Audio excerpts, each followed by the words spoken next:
বারুইপুর পূর্বে তৃণমূল কংগ্রেসের ভোটে লড়ছে বিভাস সর্দার। গতবারের এমএলএ ছিলেন তিনি, তৃণমূল কংগ্রেসে জয়ী হয়ে তিনি এমএলএ হন।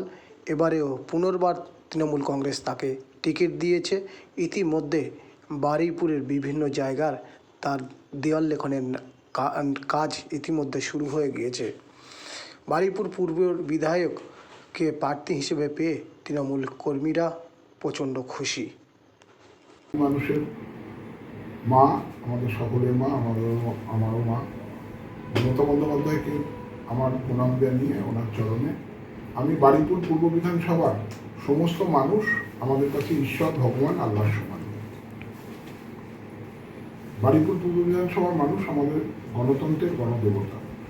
আমি বারুইপুর পূর্ব বিধানসভার নির্বাচন মণ্ডলীর যারা সম্মানীয় সদস্যবৃন্দ আছেন, আমি সবার কাছে এই নির্বাচনে মাননীয় মুখ্যমন্ত্রী মমতা বন্দ্যোপাধ্যায়কে আশীর্বাদ করবার জন্য আমি সকলের চরণে প্রণাম জানাই, সকলের চরণে নমস্কার জানাই, সবাইকে সালাম জানাই, সবাইকে আন্তরিক ভালোবাসা জানাই, শুভেচ্ছা জানাই যে এই নির্বাচনে আপনারা সবাই আমার প্রিয় বারুইপুর পূর্ব বিধানসভার মানুষ, আপনারা সবাই মুখ্যমন্ত্রী মমতা বন্দ্যোপাধ্যায়কে চতুর্থবারের জন্য মুখ্যমন্ত্রী করার জন্য আশীর্বাদ করবেন।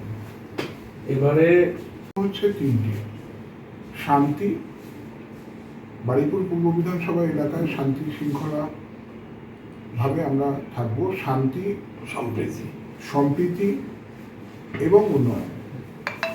এই হচ্ছে আমাদের তিনটে: শান্তি, সম্প্রীতি, উন্নয়ন। এবারে ক্ষমতায় এলে আমরা ঘরের কাজ, প্রত্যেকটা মানুষের বাসস্থান, ঘরের কাজ মাননীয় মুখ্যমন্ত্রী আমাদের বিধানসভায় প্রায় ৪৫,০০০-এর উপরে ঘর দিয়েছেন।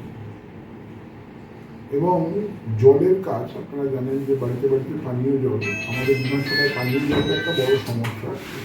আমরা অনেকটা কাজ, প্রায় 75% কাজ আমরা করতে পেরেছি, আর 25% কাজ আমাদের এখনো বাকি আছে। এটাকে আমাদের কমপ্লিট করতে হবে আগামী দিনে। এবং আমাদের এলাকার স্বাস্থ্য ব্যবস্থা ভালোর জন্য আমরা যে দুবেডের হাসপাতাল, মুখ্যমন্ত্রী সুস্বাস্থ্য কেন্দ্রগুলো করেছেন, এগুলো অনেকগুলোই হয়েছে আমাদের বিধানসভায়। আগামী দিনে আমাদের আরও বেশ কিছু করতে হবে। আমরা মূল লক্ষ্য দেবো শিক্ষার উপরে। আমরা বিদ্যালয়গুলোর উন্নতির জন্য আমরা প্রচুর চেষ্টা করেছি এবং অনেকগুলো করেও আছি।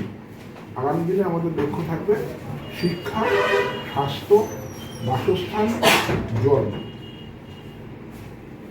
মূল প্রতিপক্ষ কাকে? বারুইপুর দীর্ঘদিন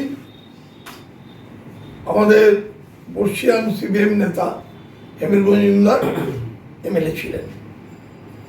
শোভনদেব চট্টোপাধ্যায়কে সামনে রেখে, তিনিও যথেষ্ট আমাদের শ্রদ্ধেয়, তাকে সামনে রেখে আমরা বারুইপুরকে পুনরুদ্ধার করেছি। তখন অবিভক্ত বারুইপুর ছিল।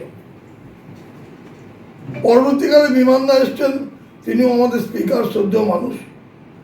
কিন্তু বারুইপুরের কোনো মানুষ বিধানসভায় বারুইপুরে প্রতিনিধিত্ব করতে পারেননি। সেই জায়গায় বারুইপুরের ভূমিপুত্র এবং ইয়াং জেনারেশনের মুখ বিভাস সর্দার।